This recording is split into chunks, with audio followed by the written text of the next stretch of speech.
What's up, everybody? Welcome back to another video. And yes, I'm wearing the exact same thing because I finished recording the last video about a minute ago.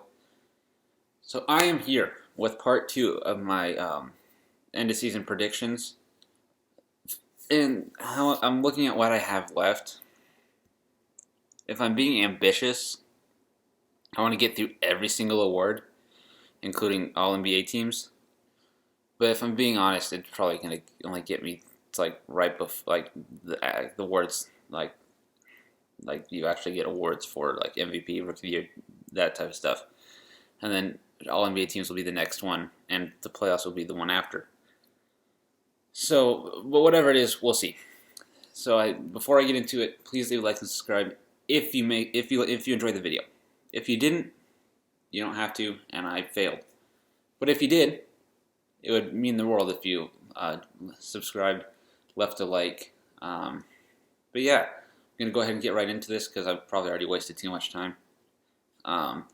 So starting off with the fun one, MVP. So I watched a video today why Luka Doncic is the MVP frontrunner. That didn't influence my decision too much, but it gave me some more things to talk about. It did change a little bit, but overall I think the top five still remain the same. The thing I do want to state though is what it did. Like more than likely, Giannis will not win this award. Will he deserve it? Maybe. Will he put up numbers deserving of it? Like he will put up numbers deserving of an MVP, but because he's been like the two-time MVP, hasn't done too much out. Like it is a regular season award, but because he hasn't done too much in the playoffs, like voter fatigue, yeah, he's more than likely not going to get it. But anyway, we'll get in with number five. I have Anthony Davis currently. He's an amazing player. His only like downfall is he plays on the same team as another MVP candidate. So outside of that, I think if Anthony Davis was by himself in LA, MVP would be my guess. But he's playing with LeBron, so I have him in at number five. At number four, I am biased, okay? I have Jason Tatum because he's going to lead. He'll be the best player on the second best team in the East.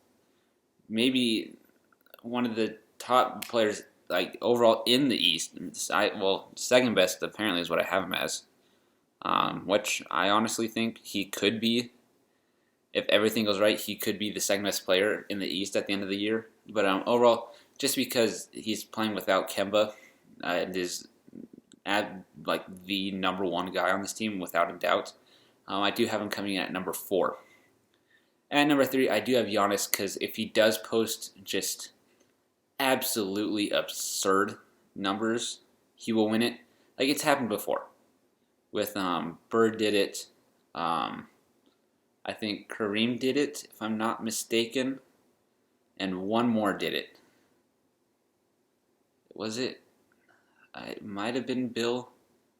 I just saw this the other day. But Larry Bird was the last to do it. MJ couldn't even do it. I just don't think Giannis is going to win it this year. And at number two, I have LeBron James. His, again, major downfall is he plays with another MVP caliber player, which will help in the playoffs. But when it comes to these awards, it's not going to help him too much. And he will put up insane numbers again. But the guy who's the kid who's going to put up the best numbers is Luka. He's playing the first month and a half or so without Porzingis. His numbers in that month and a half are going to be absurd. They're going to be out of this world, I think. Like his scoring numbers will compete with James Harden's. His assist numbers will compete with the best in the league. His rebounding, there's a very good chance he's going to average a triple double in that month and a half. I'm almost going to guarantee it. Like Luka is absolutely insane, and even when you get Porzingis back, that takes a little bit of the pressure off of him. But maybe he gets in more assists. Rebounds might dip a little bit, and points might dip a little bit, but the assists go up. It's a win-win for Luka. I think he's the betting. I think Caesar released their odds to be the MVP. he finished as number 1, and I think rightfully so. So, into the Rookie of the Year. This was all just unnecessary. The top 5 I have for this. At number 5, I have, why can't I just read? I'm trying to remember. Why the heck can I not just... I'm sorry. Number 5, I have Malachi Flynn. I had said in the last video, Mans is a beast. Okay. He is so good. He outplayed LaMelo. But I do think LaMelo has the higher ceiling. So, LaMelo does finish a bit ahead of him. But I think as a solid bench piece for the Raptors, shoot, he just blanked on his name. Malachi Flynn. Malachi is going to just produce numbers this year. He's going to be absolutely amazing, getting him the 5th spot in Rookie of the Year voting.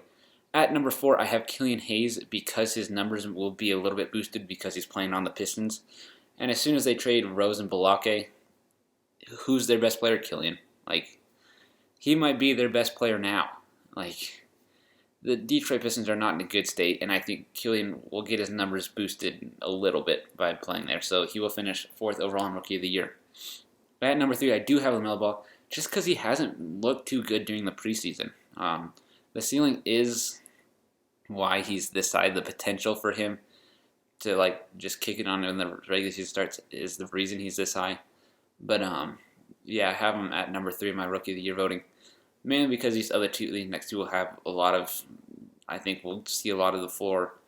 We'll have a fairly high usage rate. And number 2, I have James Wiseman.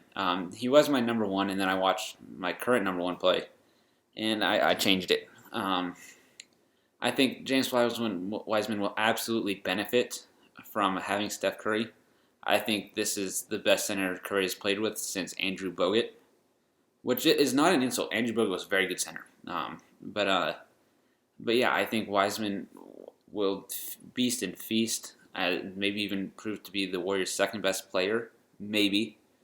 But he, as their leading center, Wiseman's going to play pretty dang well, and I have him coming in at number 2. But I watched Obi Toppin play. My main concern was that Thibodeau wasn't going to use him the way he should and as much as he should. But I was wrong. Obi Toppin looks amazing. Can shoot, can attack, very athletic. I just love what I've seen, and I think he gets the Rookie of the Year award. He also benefits from playing in the Big Apple. So, he'll not only because he'll get a lot of touches, but the media there. So for Defensive Player of the Year, there are a lot of very good defenders, including Kawhi, who didn't make the list, Paul George. But instead, I went for my bias option, and I went with Marcus Smart at number 5. Just because of his hustle and everything he gives on the defensive end, I think gets him onto the Defensive Player of the Year voting.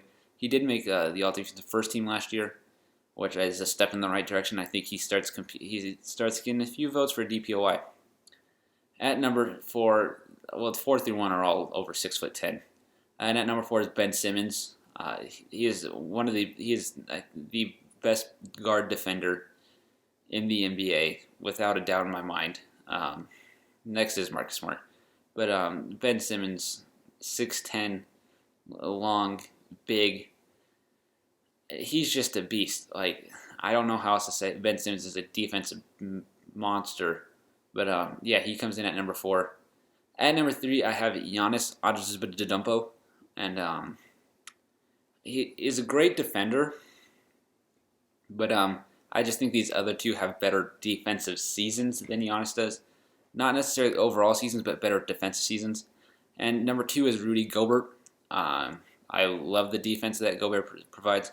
His type of defense isn't always the most valued because the league is expanding, and as soon as he can start guarding the perimeter better, he will win the Defense Player of the Year. He will dominate on defense. He will be absolutely amazing once he can start to defend the wings, but he's not quite there yet, so I have him coming in at number 2. And number 1, maybe should have won it this year, Anthony Davis, because he can guard the post and the wing. And for that reason, he's not as good in the post as Gobert is, but because he can get out to the wing, I have him coming in one spot higher than Gobert. So for six man, this one is the least set, I would think, out of every single award because we don't know the rotations yet. Once we get a solid feel for the rotations, then I will make this will make it a lot easier. But this is based. Well, it was based. They moved this other guy. Shoot. Well, let me think of someone else to put in here real quick.